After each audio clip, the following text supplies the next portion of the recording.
Bapak Mama, saudara-saudari yang dikasihi berkati oleh Tuhan, Shalom. Apa kabar semua? Sehat-sehat? Coba senyum. Ya, ini kita suruh senyum dong, tunduk semua. Ya, baik Bapak Mama yang terkasih dalam Tuhan kita Yesus Kristus. Semua punya HP kok? Punya Ya. Biasanya kalau pulsa habis itu, kira-kira Bapak Mama dapat pesan apa dari Telkomsel? Kalau pulsa habis.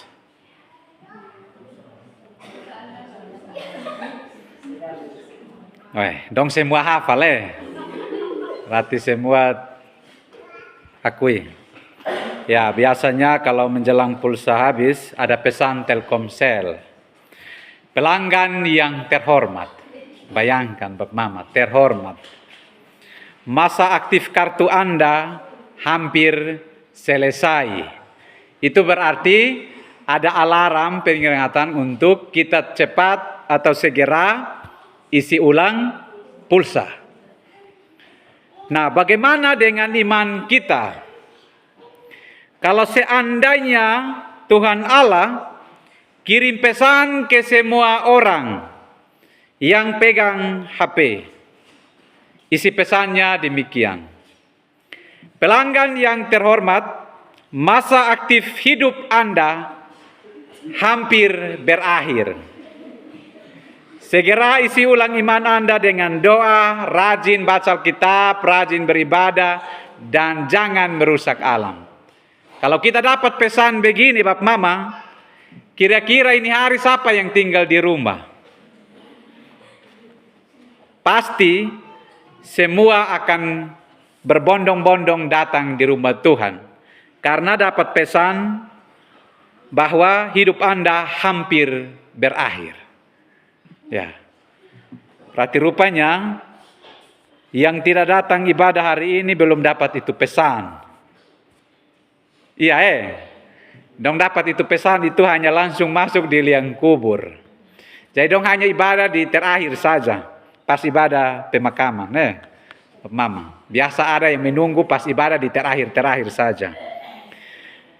Nah, Bapak Mama yang terkasih dalam Tuhan kita Yesus Kristus, hari ini kita belajar tentang tanah dan laut dalam karya Kristus memberi makan semua orang. Bapak Mama yang terkasih dalam Tuhan, Allah menciptakan tanah, Allah menciptakan laut dan segala isinya itu unik. Dalam ciptaan Tuhan itu memiliki nilai estetika, nilai keindahan. Dan bukan hanya memberi nilai keindahan saja Bapak Mama, tetapi memberi kehidupan. Tanah. Hari ini kita belajar dua hal, tanah dan laut. Tanah, dia memberi kehidupan bagi umat manusia. Tanah itu sangat penting. Manusia sangat membutuhkan yang namanya tanah. Karena apa? Dia bisa menanam. Dia bisa bercocok tanam. Tanam sayur, tanam lombok, tanam tomat, tanam padi, tanam jagung. Semua jenis tanaman dia akan tanam. Dan dari tanaman itu memberi kehidupan bagi manusia yang menanam.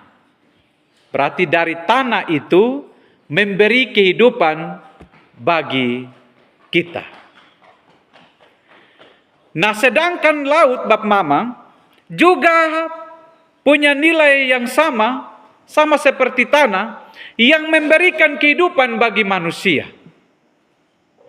Manusia ketika yang berperan sebagai nelayan, yang hidup di pesisir pantai, ketika mereka melaut, mereka akan dapat ikan.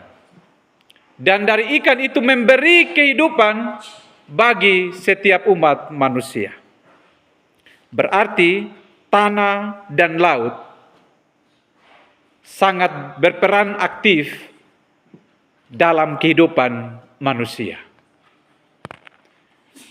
Bayangkan Bapak Mama, kalau tidak ada tanah, kalau tidak ada laut. Tanah ini sangat penting. Sampai-sampai Bapak Mama, saudara bersaudari, bisa bakalai karena rampas tanah. Padahal maksud Tuhan menciptakan tanah itu supaya menjadi tempat tinggal kita. Menjadi tempat kehidupan kita, bukan menjadi tempat bermasalah. Tetapi yang terjadi dalam konteks kehidupan kita adalah tanah juga menjadi hal yang baik, tetapi juga menjadi hal yang tidak baik. Jadi tanah juga bisa membuat orang bermusuhan. Padahal sesungguhnya tanah itu memberi kehidupan, bukan memberi masalah bagi saya dan Bapak Mama yang terkasih. Tetapi di jemaat Induk Kanaka ini tidak pernah bakalai dengan tanah Bapak Mama. Ya, semua aman-aman saja. Bapak Mama yang terkasih, dalam teks kita saat ini, kalau kita perhatikan Markus pasal 6 ayat 30 sampai dengan 44. Yesus mengutus, Bapak Mama kalau kita lihat pasal sebelumnya, Yesus mengutus murid-murid untuk pergi memberitakan Injil. Kalau kita perhatikan di ayat 6b sampai dengan ayat 13, di sini menarik bahwa Yesus mengutus murid-murid itu bukan bersatu, tetapi Yesus mengutus ke-12 murid itu berdua-dua. Ada kelompok-kelompok untuk pergi memberitakan Injil Tuhan. Tetapi dalam bacaan kita di ayat yang ke-30, apa yang dilakukan oleh rasul-rasul, mereka kembali berkumpul dengan Yesus. Ya, jadi mereka pergi beritakan Injil, bukan pergi untuk seterusnya dan tidak kembali kepada sang pemberi perintah, yaitu Yesus. Tetapi mereka ingat kembali kepada sang pemberi perintah atau pengutus, yang mengutus mereka itu Yesus. Kalau kita perhatikan di ayat ke-30 ini, mereka berkumpul dengan Yesus dan memberitahukan kepadanya semua yang mereka kerjakan dan ajarkan. Semacam mereka melakukan evaluasi dengan Yesus.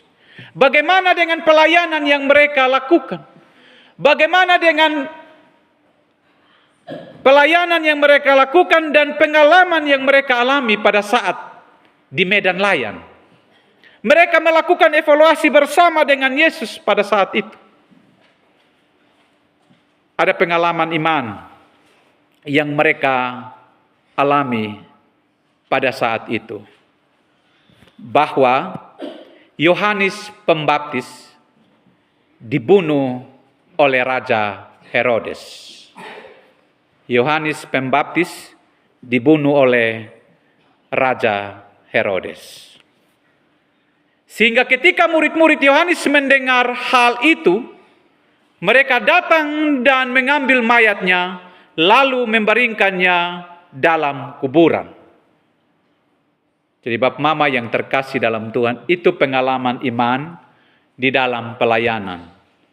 Bahwa tidak mudah juga dalam melakukan pelayanan. Karena Yohanes Pembaptis juga dibunuh oleh Raja Herodes karena firman Tuhan. Di ayat 31 sampai dengan ayat 33, Yesus mengajak murid-murid, marilah ke tempat yang sunyi. Dalam pelayanan itu, tubuh pun juga butuh istirahat. Rosi saja hebat-hebat juga dia jatuh. Ya. Biar mesin baru juga pasti dia bermasalah. Berarti dalam pelayanan, Yesus juga mau mengajak murid-murid. Ada waktu dan saat di mana tubuh itu butuh istirahat. Berarti istirahat juga sangat penting. Maka Yesus mengajak murid-murid untuk mengingkir di tempat yang sunyi, di tempat yang sulit untuk dijangkau oleh orang lain. Dan pada saat mereka di Danau Galilea, sarana yang mereka gunakan dalam pemberitaan Injil adalah perahu. Ya. Jadi perahu ini merupakan media dalam pelayanan misi, dalam pelayanan yang dilakukan oleh Yesus dan murid-murid pada saat itu. Bayangkan Bapak Mama, perahu itu terbuat dari bahan dari alam, dari kayu. Berarti alam ini sangat memberi hal yang positif bagi kita manusia. Seandainya pada saat itu tidak ada perahu, tidak mungkin Yesus dan murid-murid melayani dengan baik. Jadi media pada saat itu yang mereka gunakan adalah perahu.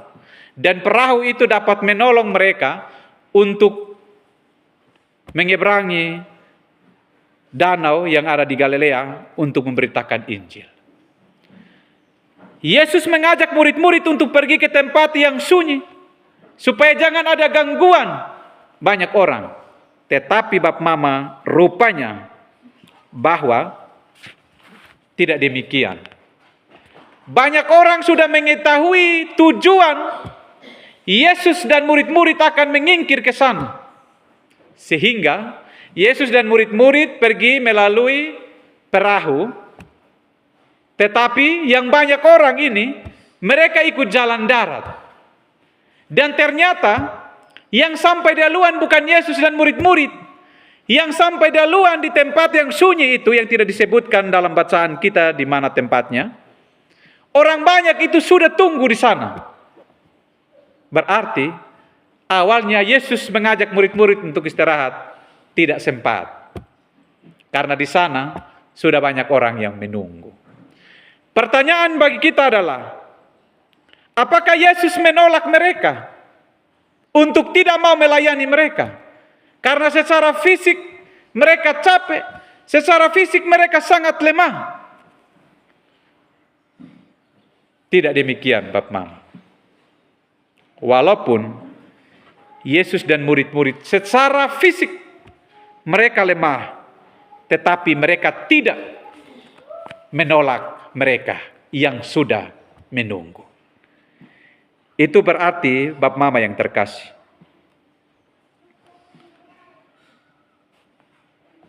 kita butuh yang namanya memanage waktu kita. Kita dapat mengatur waktu kita dengan baik, mengatur waktu kita dengan efektif, dengan tepat, supaya kita jangan mengorbankan yang lain. Kadang kita lebih mengutamakan yang namanya pelayanan, tetapi keluarga kita, diri kita juga tidak dapat terurus. Atau sebaliknya Bapak Mama, kita lebih cenderung hanya mengatur diri kita, mengurus diri kita, pekerjaan kita, lalu kita mengabaikan pelayanan Tuhan. Tuhan bilang tidak ada alasan, mau capek juga, mau lelah juga, harus melayani. Karena itu adalah kesempatan. Jadi murid-murid dan Yesus walaupun mereka mau menyingkir ke tempat yang sunyi untuk istirahat, tetapi banyak orang yang sudah menunggu, itu berarti bahwa ada kesempatan Yesus dan murid-murid untuk melayani mereka. Seandainya kalau murid-murid dan Yesus menolak, maka tidak ada kesempatan untuk mereka melakukan pelayanan. Kita perhatikan di ayat ke-34, Bapak Mama. Tergeraklah hatinya oleh belas kasihan. Tergeraklah hatinya oleh belas kasihan. Bayangkan dalam cerita ini, Yesus dan murid-murid ini hampir tidak sempat makan. Dan tidak ada kesempatan bagi mereka untuk istirahat. Pada saat itu mungkin murid-murid tidak tergerak hati untuk menolong mereka karena mereka sangat capek. Apalagi secara psikis mereka terganggu mental karena akibat pengalaman iman yang pahit mereka alami karena Raja Herodes membunuh Yohanes Pembaptis. Jadi otomatis bapak mama mereka punya ketakutan juga. Secara mental mereka sangat terganggu. Sehingga mereka harus butuh istirahat dan mereka juga butuh pemulihan. Jangan ada yang mengganggu mereka. Itu tujuan mereka ke tempat yang sunyi. Tetapi berbeda dengan Yesus. Tergeraklah hatinya oleh belas kasihan. Ketika Yesus melihat orang-orang banyak itu bab mama, dia tergerak hati untuk menolong mereka. Kalau seandainya dia malas tahu, dia bilang, pulang. Saya mau istirahat. Karena saya capek. Tetapi Tuhan tidak demikian. Dia melayani mereka. Dia mengajarkan kebenaran kepada mereka. Itu terlebih dahulu Yesus melakukan hal itu. Bapak mama, saudara-saudari yang terkasih dalam Tuhan kita Yesus Kristus. Dan selanjutnya di ayat 34 ini, mereka seperti domba yang tidak punya gembala. Yesus tahu konteks pada saat itu. Bahwa Raja Herodes ini, dia hanya memikirkan dirinya sendiri dan dia membiarkan banyak orang tercerai-berai. Dia hanya memeras dari mereka dan tidak memberi perlindungan kepada mereka. Sehingga Bapak Mama menjadi gembala itu harus memberi kebahagiaan. Harus memberi ketenangan kepada domba-domba. Nah, dalam bacaan ini bahwa mereka seperti domba yang tidak punya gembala. Kalau pemimpin dia acuh tak acuh malas tahu dengan domba yang dia pimpin, berarti bagaimana dengan kehidupan domba-domba? Dia harus peka, dia harus peduli. Itu yang namanya gembala. Jadi gembala harus bertanggung jawab terhadap kehidupan umat yang dipimpin. Maka Yesus dia tergerak hati. Kasihan dengan kehidupan mereka. Yesus tidak mau mereka tetap ada dalam penderitaan. Yesus hadir untuk menolong orang-orang yang lemah. Yesus hadir untuk menguatkan orang-orang yang tertindas. Jadi Bapak Mama lewat pembacaan kita saat ini, kita belajar untuk peduli terhadap jemaat kita. Kita yang ditugaskan untuk melayani Tuhan, kita harus peduli dengan mereka. Orang-orang susah yang ada di sekitar kita, kita jangan malas tahu dengan kehidupan mereka. Tetapi tanggung jawab kita sebagai gembala untuk merawat mereka. Di ayat ke-35 sampai dengan 36. Ada reaksi para murid kepada Yesus. Suruh mereka pergi. Ya. Versi Yesus itu berbeda dengan versinya murid-murid. Yesus tergerak hati untuk menolong mereka, untuk memberi makan kepada mereka. Kalau menurut murid-murid, suruh mereka pergi. Ya, suruh mereka pergi.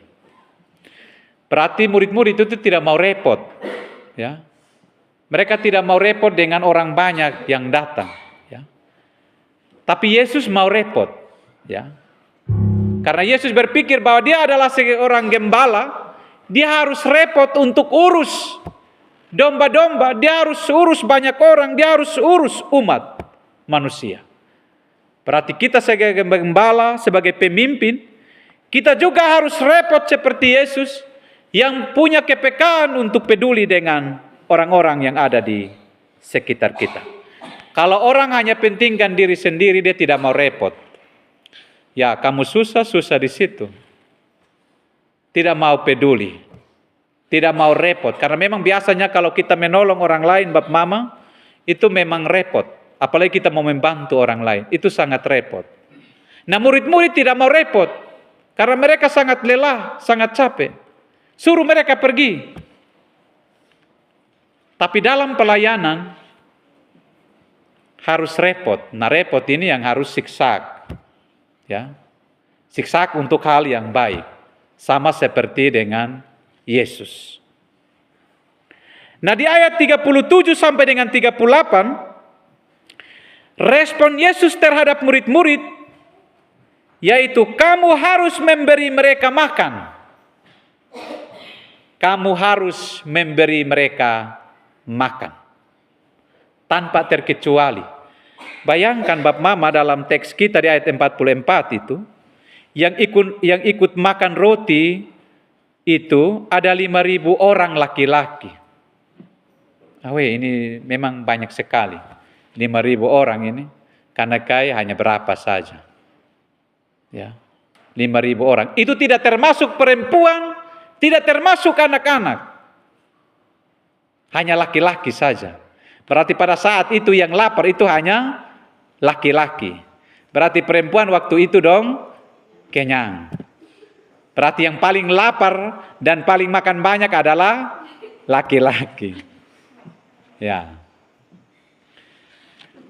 Tapi karena memang laki-laki ini juga kuat kerja, banyak kerja. Kerja terlalu banyak, ya. Jadi memang dalam firman ini gambarkan hanya khusus laki-laki yang makan. Secara logika tidak masuk di akal, ya. Bayangkan hanya 5 roti dan 2 ikan. Ini sumber daya, Bapak Mama, ini sumber daya yang ada pada murid-murid. Ya. Yesus tidak suruh mereka untuk beli makanan. Tetapi Yesus bilang, yang ada padamu itu ada berapa? Periksa dulu. Ya. Jadi Tuhan tidak suruh bilang, pergi beli baru datang kasih makan. Tidak. Yang ada di lumbungmu itu ada berapa? Hitung sudah. Ya.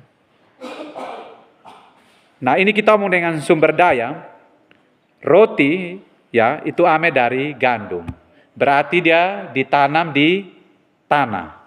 Ya. Ikan berarti ame di laut. Jadi firman ini pas. Tanah dan laut. Jadi dari roti ini ame dari tanah. Kemudian ikan ini ame dari laut. Tapi sumber daya itu tidak memenuhi kebutuhan yang banyak orang ini. Itu tidak cukup. Secara logika tidak cukup. Tetapi ada dia pun metode. Ada dia pun strategi untuk orang bisa makan dan makanan bisa lebih. Strategi apa yang digunakan oleh Yesus pada saat melayani yang begini banyak orang? Kita bisa perhatikan di ayat 39 sampai dengan 40.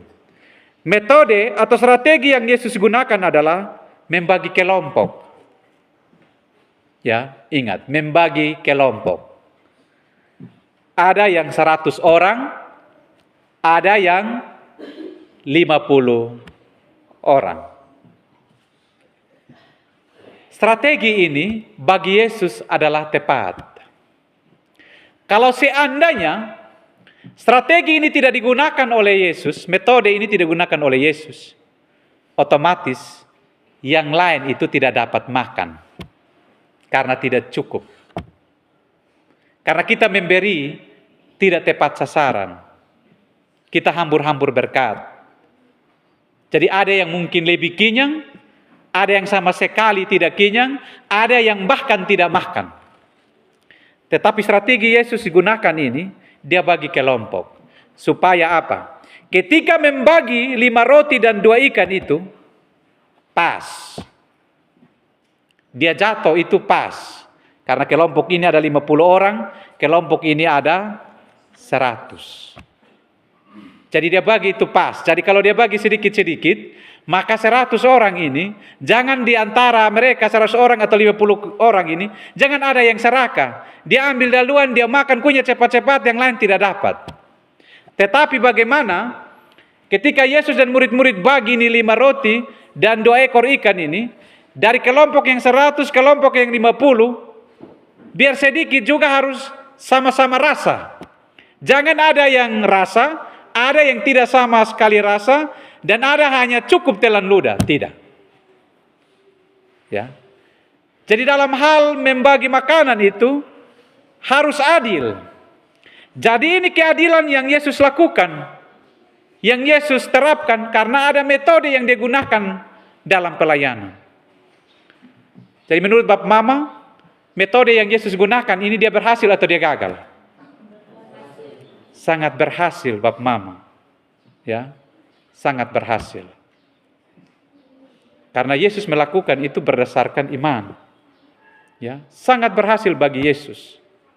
Jadi Bapak Mama yang terkasih, misalnya ini contoh dalam rumah. Kalau kita masak 1 kilo, kita tidak bisa bagi sendiri-sendiri kalau kita banyak orang. Kalau dulu kami di rumah itu, dulu kan nasi beras ini agak susah. Jadi kita kebanyakan hanya makan ubi kayu saja, pisang ubi kayu, ya. Biasa kalau kita masak, misalnya kalau kita dapat beras 1 kilo, kita senang sekali. Tapi ingat, kita anak-anak harus sabar. Mama yang atur, bagi kas kita sedikit-sedikit. Tapi perhatikan Bapak Mama, kadang-kadang kita muka ini asam, kita lihat ini piring yang sebelah itu, kita taksir itu piring.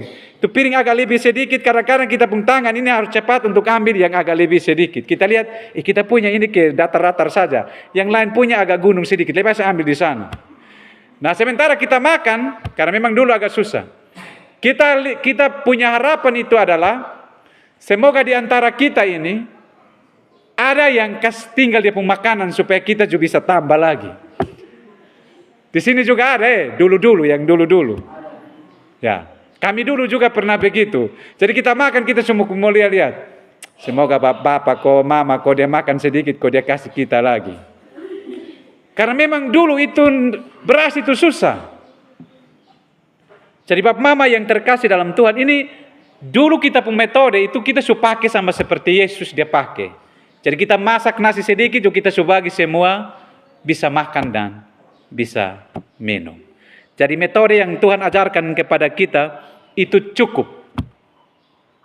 Tidak ada yang bilang tidak dapat, bahkan lebih. Nah Bapak Mama yang terkasih dalam Tuhan kita Yesus Kristus, di ayat 41 sampai 44, Yesus itu apa? Melakukan apa? Mengucap berkat. Mengucap berkat itu, dia berdoa untuk memberkati itu makanan, itu roti dan 2 ekor ikan. Dia mengucapkan berkat. Dia bersyukur, terima kasih Tuhan buat berkatnya. Nah kita Bapak Mama, kadang kita tidak merasa cukup itu, bakalnya hanya gara-gara makanan itu, karena apa? Tidak pernah berdoa. Tidak pernah bersyukur dengan berkat yang Tuhan kasih kepada kita. Berkat suada pun juga Bapak Mama kita tetap bersungut. Kita makan hanya dengan sayur saja. Kita tidak belajar untuk bersyukur. Bukan masalah makan harus dengan daging Bapak Mama. Kalau kita mengucap syukur sama seperti yang dilakukan oleh Yesus dalam bacaan kita ayat 41 sampai 44, kita akan menikmati makanan itu dengan sukacita. Jadi bukan masalah makan minum itu masalah harus ada dagingnya. Tetapi masalahnya adalah sebelum makan kamu harus berdoa atau tidak. Karena orang kalau berdoa berarti dia ingat Tuhan sang pemberi berkat. Tetapi kalau orang tidak pernah berdoa ketika ia makan berarti dia melupakan Tuhan sang pemberi berkat. Sehingga Bapak Mama yang terkasih, ketika Allah melakukan mengucap berkat yang mengandung isi doa, lebih itu ada 12 bakul. Berarti metode yang digunakan oleh Yesus berhasil, apalagi diakhiri dengan doa, maka bukan hanya makan untuk hari ini dan besok, tetapi ada persediaan untuk masa depan. 12 bakul ini akan terus memberi kehidupan bagi murid-murid dan bagi banyak orang yang ada di sekitar. Oleh karena itu, Bapak Mama yang terkasih, tanah dan laut memiliki peranan yang sangat penting.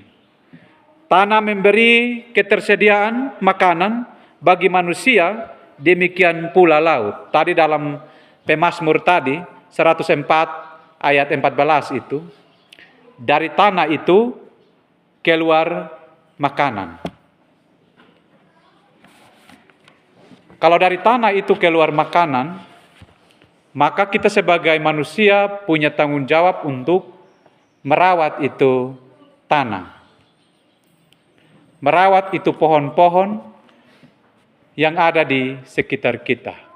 Gunung-gunung Bapak Mama dia bisa longsor, dia bisa meletus, karena kita berkebun sampai di gunung-gunung kita sudah tebang semua itu pohon-pohon, akhirnya terjadilah erosi. Padahal di gunung itu terdapat sumber mata air yang ada, yang memberi kehidupan bagi kita, tetapi karena keserakahan kita membakar lagi. Akhirnya Bapak Mama, karena yang dulu dingin sekali, tetapi sekarang juga bisa terbawa suasana yang agak panas. Karena semakin kurangnya pohon, maka kita akan kurangnya debit air. Nah, oleh karena itu Bapak Mama yang terkasih, saya ingat Martin Luther, dia berkata bahwa firman Allah itu bukan hanya ditulis di dalam Alkitab, tetapi firman Allah itu ada di pohon-pohon, ada di bunga-bunga, ada di awan-awan, ada di batu-batu. Maka manusia dan tumbuh-tumbuhan alam ini dia punya hak yang sama. Manusia punya hak untuk memuliakan nama Tuhan. Alam ciptaan Tuhan juga, dia punya juga hak yang sama untuk memuliakan nama Tuhan. Hanya yang membedakan adalah ketika kita melakukan ketidakadilan terhadapnya, kita membakar sembarang, kita tebang hutan sembarang, dia tidak bisa omong. Dia tidak bisa bicara dengan kita. Tetapi satu kali dia bisa bicara dengan kita, yaitu bisa mendatangkan misalnya seroja, karena kita pernah alami. Dia berdiam diri, tetapi satu saat dia akan bersuara dan dia akan menegur kita dengan caranya. Jadi Bapak Mama yang terkasih dalam Tuhan kita Yesus Kristus, tanah dan laut juga demikian. Di Kalabahi Bapak Mama kalau pergi, coba lihat, sampah itu berantakan di pesisir pantai. Padahal laut itu telah memberi sumbangsi sangat besar, memberikan kita kehidupan. Bapak Mama kalau kita hanya makan daging ayam, kita tidak pernah makan ikan, kita bosan. Karena dia memberi kehidupan, semestinya kita manusia tidak membuang sampah sembarangan. Kita kalau pergi di arah pelabuhan Bapak Mama, kita tidak mau menikmati lagi itu pantai. Karena sampah terlalu banyak di situ. Itu karena tidak bertanggung jawabnya kehidupan kita sebagai orang-orang Kristen. Kita yang beriman kepada Tuhan Bapak Mama, laut dan tanah ini adalah rumah kita bersama. Bapak Mama perhatikan, Bapak Mama pun rumah kalau kotor, otomatis Bapak Mama bangun akan sapu dan bersihkan pel. Nah sama dengan tanah dan laut, itu adalah rumah kita. Yang tidak perlu kita harus sakiti. Karena tanah dan laut adalah saudara kita. Sesama kita yang lain, yang perlu kita rawat dan kita lindungi. Air adalah simbol kesucian dan kehidupan yang harus juga dengan penuh hormat kita jaga. Jadi Bapak Mama yang terkasih, kita di Kanekai tidak terlalu terasa. Memang air itu dia simbol kesucian dan kehidupan bagi kita. Orang kalau hidup tanpa air dia bisa mati. Maka dengan cara dia beli pun juga dia beli. Memang di Kanekai tidak pernah beli air. Tetapi di tempat lain, di timur, mungkin di tempat saya, orang mau makan, mau minum, mau masak, mau siram tanaman, harus beli air. Karena air itu adalah simbol kehidupan yang menafkahi kehidupan manusia. Tuhan berkati firman-Nya. Amin.